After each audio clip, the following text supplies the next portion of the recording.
song, the witch is dead, witch old witch, the wicked witch. Yeah, we're all in song now. Right, Nina? President Biden's Ministry of Truth dissolved. But how long till the White House tries some other form of thought control? It all started a few weeks ago when the administration announced the creation of the so-called Disinformation Governance Board.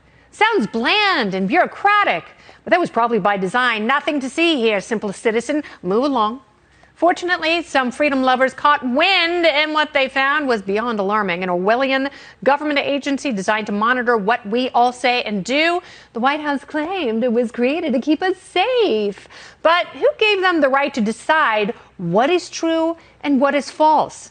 And if that wasn't bad enough, they put this Mary Poppins superfan in charge. Information laundering is really quite ferocious. It's when a huckster takes some lies and makes them sound precocious by saying them in Congress or a mainstream outlet. So disinformation's origins are slightly less atrocious.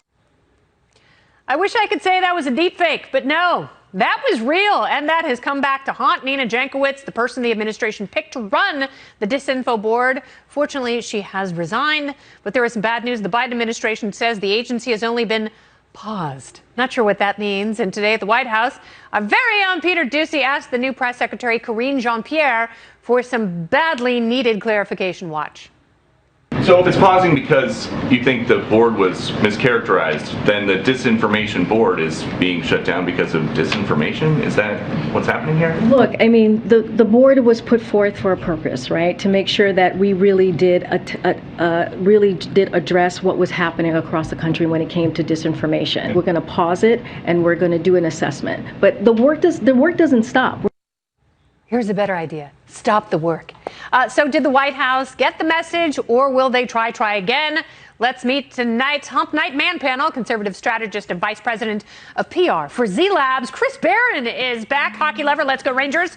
We've got former Biden campaign surrogate and Democrat strategist whose eyes are as blue as his heart is red. It is Kevin Walling. Look at that. And director of the Libertarian Institute. He's got ice water in his veins, and that's why we love him. Scott Horton, also back in action. All right, so Chris, I will start with you. They say that the board is just paused. What does that mean? Does that mean they're starting up in some other government agency? Does it mean that something like this is already happening and they're just shifting the focus? What does a pause mean for a new governance board? They want to do it again.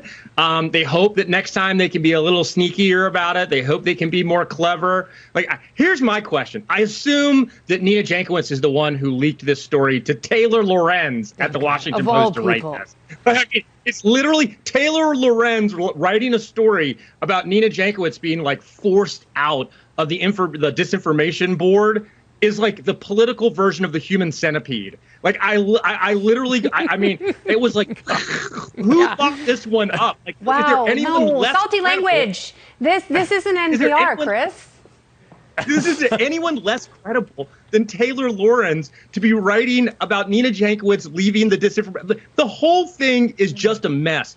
And the fact is, it proves why we should not be engaging this at all to begin with. There's no role for the government in deciding what people are going to determine is misinformation and what's not misinformation. Mm-hmm. Individuals make those decisions. That's the kind of place we live in. That's the kind of place we thought we lived in. And I hope, though I don't have much faith, that the Biden administration will understand that this was a disastrous mistake and that they won't try it again. Well, what I'm hoping is, Kevin, when they thrust these hideous programs upon us in the future, and they certainly will, that they vet the people better who are going to be leading these subjective charges, because there is no objectivity here. And Alejandro Mayorkas, he should also resign, not only for his disastrous performance on the border, but also by standing up for Nina Jankowicz and vouching for her credibility when all of these facts about her were unknown to him.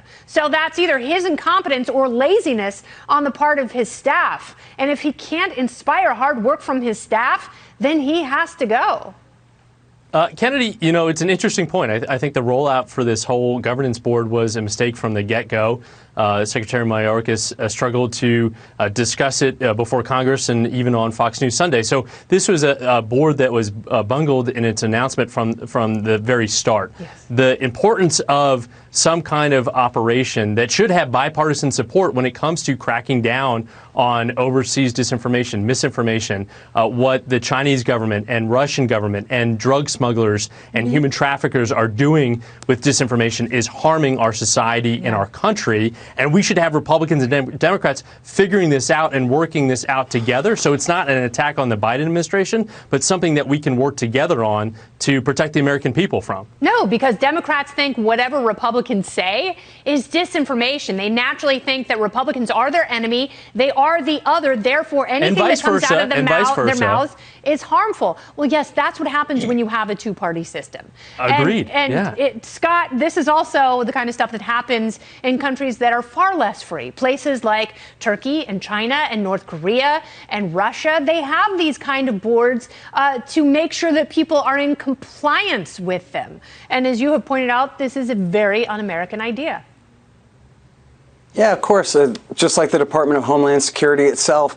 And they tried to claim, as in that Washington Post article for one, oh, well, they weren't going to have any power. Yeah, except to get you kicked off of Facebook or ghosted on Twitter or suspended from PayPal or, you know, all the kinds of unpersonings that they've done to people to censor people. All of that was going to eventually be within the power of this group.